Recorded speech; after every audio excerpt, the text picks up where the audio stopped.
At Dockers. Nobody does pants like Dockers. Those of you who have been watching the Jets and the Philadelphia Eagles, welcome to our studios here in New York. Along with Terry Bradshaw, I'm Greg Gumbel. The Jets jumped off to a 21-0 lead. Eagles have come back now to make it a 21-14 game at halftime. Let's run down the other scores for you.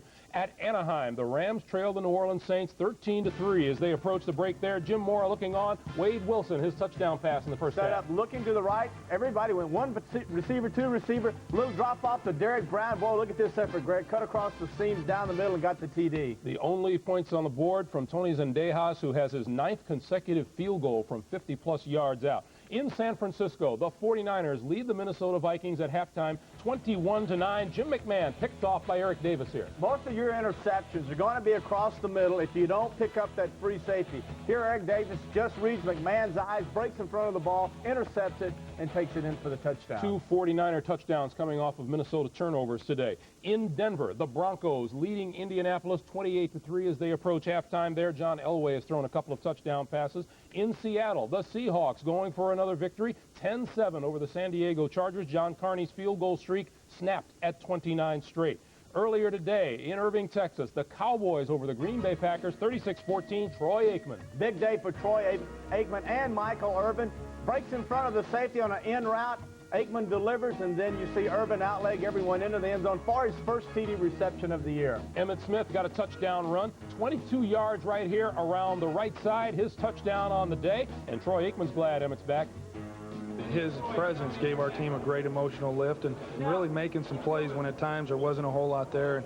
And that's why he's led the league in rushing over the last 2 years. And he's a very, very important part of our offense, and we feel like we're back where we need to be because he's back on the team. Eddie Murray, 5 field goals for the Cowboys today. In Tampa, the Bucs win their first of the year. They beat the Detroit Lions 27-10.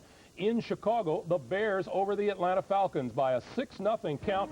Billy Joe Tolliver throwing a 5-yarder to Andre Rison. That's just short of a first down. They come up short. Jerry Glanville breaking new ground every week. You know, we've never been 0-2, and then you've never been 0-3, you've never been 0-4, so this goes on.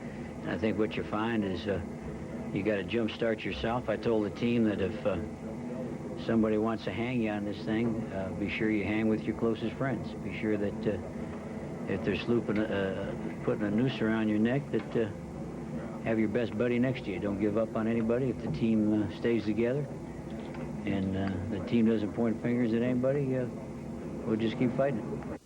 Melvin Jenkins of the Falcons taken from this game on a stretcher. It was feared he had a severe neck injury. He's been diagnosed with a concussion and a sprained neck. He will spend the night at Northwestern Medical Center, but he does have movement. That's good news on Melvin Jenkins. Kansas City Chiefs beating the Raiders despite losing Joe Montana. Montana a couple of touchdown passes before he left the game with a hamstring injury. Major League Baseball today. The Atlanta Braves beat the Colorado Rockies by a 5-3 score. The Los Angeles Dodgers are leading the Giants 3-0 now in the 4th inning. If the Giants lose that game, the Braves are champions of the National League West. Should the Giants come back and win, they force a playoff game tomorrow night in San Francisco. That'll do it for now. We'll take a time out here, and the NFL on CBS continues after this word from your local station.